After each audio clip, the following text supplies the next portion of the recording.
In my review of the Samsung Q990B, which I did almost 4 months ago, you guys had a lot of questions that I didn't answer. Hey team, I'm Josh. In this video, I want to take the chance to answer some of those questions, as well as give you an update to whether I think the Samsung Q990B is still a really good option coming into Black Friday and towards the end of 2022.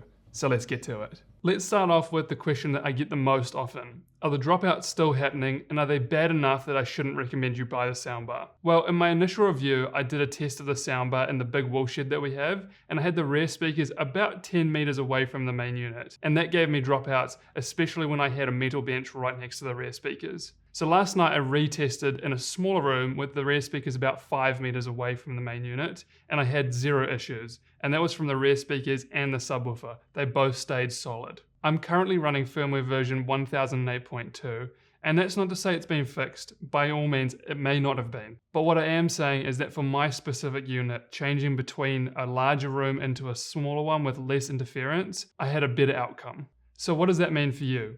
Well, first of all, I'd say that make sure wherever you're buying the soundbar from, if you are going to buy it, you get it from a retailer that has a good return policy so that you can test it at your house, make sure that everything's working properly, and if it's not, you can always return it and get your money back. I still have a lot of people commenting on my videos saying that they're having the same issues as I was, and that's not to say that everyone's having issues, but typically if you have a problem, you're more likely to voice that as opposed to those that are having a good time with it. I think the main thing is to know that it could be an issue for you and just to set your expectations at that.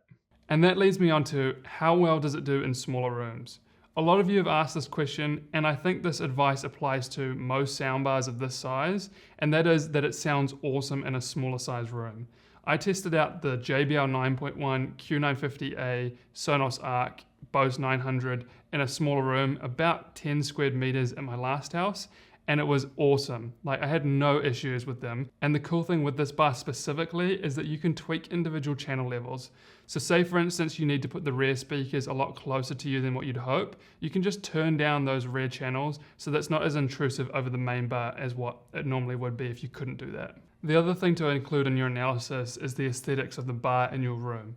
For a smaller room, this is a large bar. I think for most people, if you're going to be buying the soundbar, you'll be pairing it with at least a 55-inch TV or larger, as those two aesthetically will look really nicely together. If you're going to go for a 43-inch or even less, then I'd go for something like the Q800B, which is a little bit smaller and better suited for a small room with a small TV. The most important thing is rear speaker placement when you're dealing with a smaller room, and being able to get those rear speakers as far away from you as possible. I've put together a whole video explaining this further, which you can watch here. The second most popular question that I get is the difference between the Q990B, Q930B, and Q910B. Now, here's my thoughts on those. First of all, I haven't actually listened to the 930 or 910, but I've looked at the specs really closely, and I have a good idea of Samsung's lineup as I've dealt with their soundbars for the last 5 years. Now that being said, the 990B is definitely a lot better than those other two. The 930 is pretty close, I would say, but the biggest difference between these two is the subwoofer design and the rear speakers. The main bar is a little bit different in size, and the 910 and 930 have the identical main bar, but on the 930 and 990, you have different rear speakers. So the 990 has 2 ear level speakers and 1 Atmos, whereas the 930 has 1 ear level and 1 Atmos. The design on those two is pretty similar with the rear speakers, but the subwoofer is different. The subwoofer on the 930 uses the same as the Q950A of 2021, and it's not nearly as good as the acoustic lens version on the 990. I think for a lot of people, the 930 is really a sweet spot at that price point. The 990 is a bit of a jump up, and there is about a $400 difference at the moment, but that may change over time as, prices fluctuate. You also drop the audio EQ function, but as I alluded to in my review, I didn't personally find that much of a difference using that, so for me, it's not much of a deal breaker. If you're looking to use this in a larger room, I would definitely sway you more towards the 990 as it's a lot more powerful than the 930. But if you're really wanting to save that $400 and you're probably not going to make the most of it, like you watch Atmos movies a little bit, you want to watch YouTube and stuff, then the 930 is actually a really good option. And those rear speakers still will be really good. You just don't get those side firing drivers, which for most of us probably doesn't matter. Now dropping down to the 910, that's quite a difference to the 990. The rear speakers on the 910 are really cheap and nasty, and you have to wire them to a base station. So there's actual speaker wire that goes from the main base station to each of the rear speakers, which isn't ideal in most rooms. I suppose if you have a couch against the back wall, you could probably hide it pretty well, but those rear speakers aren't nearly as powerful as the other two soundbars, and I would probably steer away from it unless you're willing to put up with those wires. And again, the subwoofer on the 910 is the same as the 930, and the bass performance it's good, but it's not nearly as good as what the 990 can output. And as I said before, the 910 and the 930 have the identical actual main bars. There's no difference between the two. So if you're looking at the 910, I probably would steer you up to the 930 because at the moment there's only $100 difference. So there's not much in it, but you get a much better system with the 930. And I think for a lot of people, again, that is going to be a sweet spot in price to performance. Unfortunately, I'm not going to get my hands on the 930 just because at the moment, like I have to buy all these soundbars myself and then I sell them off later and I lose money on each of the soundbars that I buy. I don't get any sponsorships at the moment, so I'm not really looking to buy the 930 just because of the amount of people that are interested in it. I don't see there being enough money in it for me to make it off, YouTube ads and all those kind of things. Looking at the 990, it's an awesome soundbar, and if you've got the money, I would highly recommend you pick it up. But if you don't want to spend that much, go for the 930. It's a really nice option in that middle ground. Moving on to how well it pairs with other branded TVs. I would say a lot of people will be pairing this with Samsung TVs, and those work amazing. Like you get the volume controls on the TV and your remote works through eARC and all those kind of things. Awesome.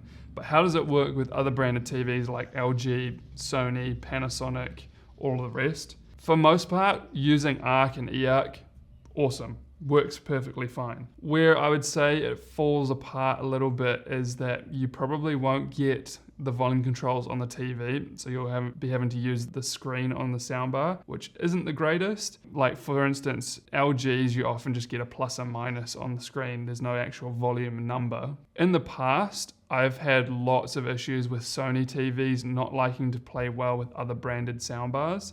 So you may have issues in that aspect. But again, if you're buying the soundbar and you have a return policy, you can just take it back and get a refund if it doesn't play nicely with your TV. I've had a few people comment that they've paired this with an LG C1 or C2 and they've had no issues whatsoever.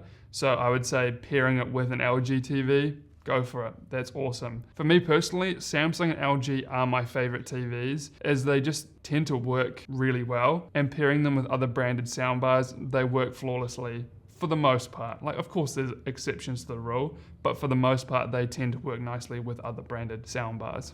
Another popular question that I get on most of my soundbar reviews is how do I get Dolby Atmos from this soundbar? Well, the easiest way to do that is if you have an eARC enabled TV, then you connect an HDMI cable, which is included in the box, into the eARC port on your TV, and the other end goes into the eARC port on the soundbar. Now, for some of you, I find that you accidentally plug an HDMI cable into the HDMI in port on the soundbar, which is not right, and I don't know why they've labeled it as this, but you need to plug it into the HDMI out, which is also labeled as eARC. Once you do that, you'll get Dolby Atmos from your Netflix, your Disney Plus, and whatever other platforms you use, as well as a Blu-ray player or an Xbox that's plugged directly into your TV. Now, if you don't have an eARC port on your TV, that's where I've made a video that outlines the other options that you have to getting this to work properly.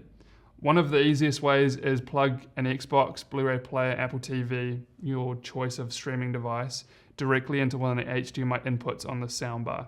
Now it's got two of those, so you can plug two devices in, and then you plug the HDMI cable from the HDMI out, or eARC, into the ARC port on your TV. So that will send the video signal to your TV, and the sound will just be taken straight out of your streaming device into the soundbar and be played through Dolby Atmos. And that's the other cool thing with the soundbar is that it has a screen on the front so you can see when it is actually playing Dolby Atmos content. If you want more details on exactly how to do this, then check out the video I've linked to in the description, which I outline my exact process. Now, which direction should you place the subwoofer?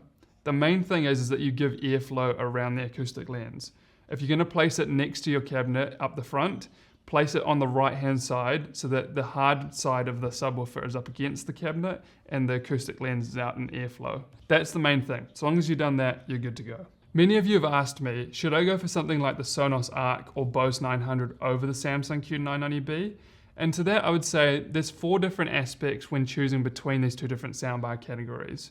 One would be whole home audio system, 2 would be being able to choose the exact speakers for your setup, 3 would be the sound quality, and 4 would be the usability through the app. Let's start with the whole home audio system. With Sonos, you can have an Arc in the lounge, Beam Gen 2 in the bedroom, and you can smatter around Sonos ones around your house. And the cool thing is that you can have sound coming out of all of those speakers at once, or you can split them into zones and have music coming out of certain ones and then your movies and other ones, and you can just change it however you want. Now with Samsung, you can't do any of that. I suppose you could do a little bit with AirPlay and being able to select different speakers, but as it stands as a system, you can't add extra speakers and you can't, play around your house. The second is being able to piece together an exact bundle to how you like it.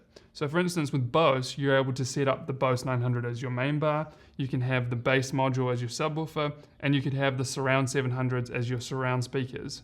Or you could actually take those and change them out to the surround 500s if you don't want to spend that much money. You have the option of being able to change out, and again with Sonos, you've got the Sonos 1s as your rear speakers, or you could jump up to the Sonos 5s for an even better experience. You can piece together exactly how you want it, when again, Samsung doesn't have any of that. You buy one SKU and that's it, you're done. The third aspect would be sound. Now that is very subjective, I get that. Some of you are going to like the Samsung over Sonos and Bose. For me personally, I do like the Sonos a little bit better, and it does come down to that it's able to reproduce the sound how I think it should from the movies and music that I like to watch in the room that I like to watch it in. But for some of you, Sonos and Bose are going to give you a better sound than the Samsung, but it really comes down to you, the way you like to listen to music and movies. So I would really suggest that you try it out in the store, and if they've got them side by side, that's even better. So yeah, just give it a test out and see which one you like better. The fourth aspect is the usability. Now this is one thing that I found as a downside for the Samsung, and that's when you're trying to change settings within the app, I find that it takes a few seconds for it to actually register because it has to talk to the Samsung servers. With Sonos and Bose, there's none of that. It's just as soon as I open up the app, I can tap, change settings, and it's all good. Does it immediately. And I think that's probably, don't quote me on this, but I think it's because it's talking directly to the soundbar as opposed to going through Sonos's and Bose's servers. But it is a difference between those 2 systems. And finally, do I still recommend it as a great soundbar in 2022? And to that question I say yes. At that price point, it's a really great option, and comparing it against something like the LG S95QR, I found the Samsung to be a far better option. If the unit you purchase doesn't have any dropouts and you find the load times to be perfectly fine, then I think it's a great soundbar in 2022, especially if you're pairing it with a Samsung TV. I'd also like to add that next week I'll be releasing a video comparing the top Dolby Atmos soundbars in 2022 from the Samsung Q990B, LG S95QR, Sonos Arc, and Sennheiser Ambeo. So if you want to be notified of when that comes out, then subscribe to Archway Tech. With that, if you'd like to know how to set up the soundbar from rear speaker placement, subwoofer placement, how to get Dolby Atmos, then click the playlist that I've put together right here. Anyway, that's all from me. See you guys soon.